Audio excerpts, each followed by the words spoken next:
Hello friends, welcome to Indira life style. இன்றைக்கி நம்ம பார்க்க போகிற ரெசிபி சிக்கன் 65. சிக்கன் 65 குழந்தைங்களுக்கு ரொம்பவே ஒரு ஃபேவரட்டான ரெசிபி. பட் கடையில் வாங்குகிற பவுடரில் சோடியம் பென்சோயேட் லெவல்ஸ் ரொம்ப ஜாஸ்தியாக இருக்கிறதுங்கிறதுனால நம்ம அவ்வளோவா கொடுக்க முடியாது. இன்றைக்கி நம்ம வீட்டிலையே எப்படி ஈஸியாக செய்யலாங்கிறத வாங்க பார்க்கலாம். இன்றைக்கி நம்ம 1 கிலோ போன்லெஸ் சிக்கன் வாங்கியிருக்கோம். சிக்கனை நல்லா கழுவிட்டு தண்ணியே இல்லாமல் ட்ரைன் பண்ணி ஒரு பவுலில் வச்சுருங்க. அது கூட இஞ்சி பூண்டு பேஸ்ட் 1 டேபிள் ஸ்பூன், உப்பு தேவையான அளவு சேர்த்து நல்லா பிசைஞ்சிருங்க. இப்போ பிசைகிறது தான் உப்பு சிக்கனில் நல்லா இறங்கும். அதனால நல்லா ஃபஸ்ட்டு இதை மிக்ஸ் பண்ணிவிட்டு வச்சுருங்க.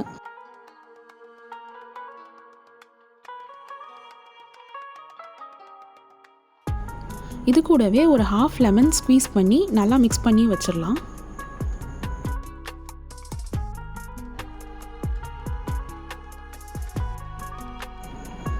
தயிர் 1 டேபிள் ஸ்பூன்,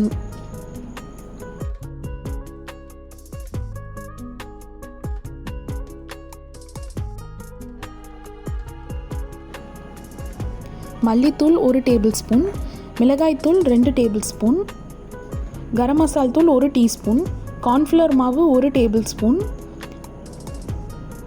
அரிசி மாவு 1 டேபிள் ஸ்பூன். இது எல்லாத்தையுமே போட்டு நல்லா கலந்துக்கலாம். நம்ம மிளகாத்தூள், மல்லித்தூள், கரம் மசால் தூள் எல்லாமே நம்ம வீட்டில் அரைச்ச பொடிங்கிறதுனால உடம்புக்கு எந்த தீங்குமே கிடையாது. இப்போ நம்ம மிக்ஸ் பண்ணி வச்சுருக்க சிக்கனை மினிமம் 1 hour மேரினேட் பண்ணணும். ஃப்ரிட்ஜில் வச்சிங்கன்னா சிக்கன் இன்னும் சாஃப்டாக இருக்கும். இன்றைக்கி ஃப்ரை பண்ணுறதுக்கு ரைஸ் பிரான் ஆயில் தான் யூஸ் பண்ணியிருக்கேன். அதே மாதிரி நம்ம வறுக்கிற பாத்திரமும் நல்ல ஒரு அடி கனமான பாத்திரமாக இருந்துச்சுன்னா சிக்கன் ஒட்டாமல் நல்லா தனித்தனியாக வரும்.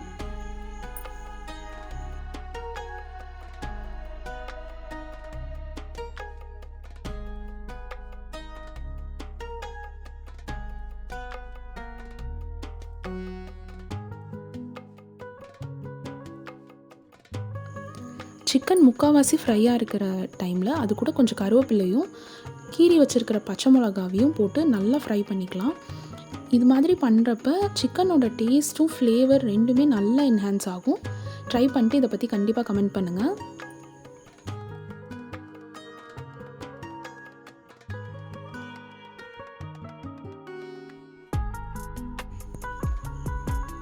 சிக்கன் இப்போ நல்லா வெந்துருச்சு.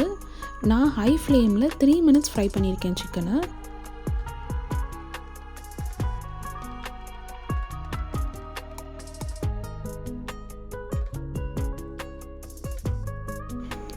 புரட்டாசி மாதம் ஆரம்பிக்கிறதுக்கு முன்னாடி நம்ம வீட்டில் வச்ச ஒரு குட்டி விருந்துக்கு செஞ்ச டிஷ்ஷஸ் தாங்க இதெல்லாம். இதில் இருக்கிற எல்லா டிஷ்ஷஸோட ரெசிபீஸுமே அப்கமிங் வீடியோஸில் நம்ம ஒன்று ஒன்றா பார்க்கலாம். இந்த வீடியோ உங்களுக்கு பிடிச்சிருந்துச்சுன்னா லைக் பண்ணுங்கள், அப்புறம் ஷேர் பண்ணுங்கள். மறக்காமல் அப்படியே நம்ம சேனலையும் சப்ஸ்கிரைப் பண்ணிடுங்க. தேங்க்யூ.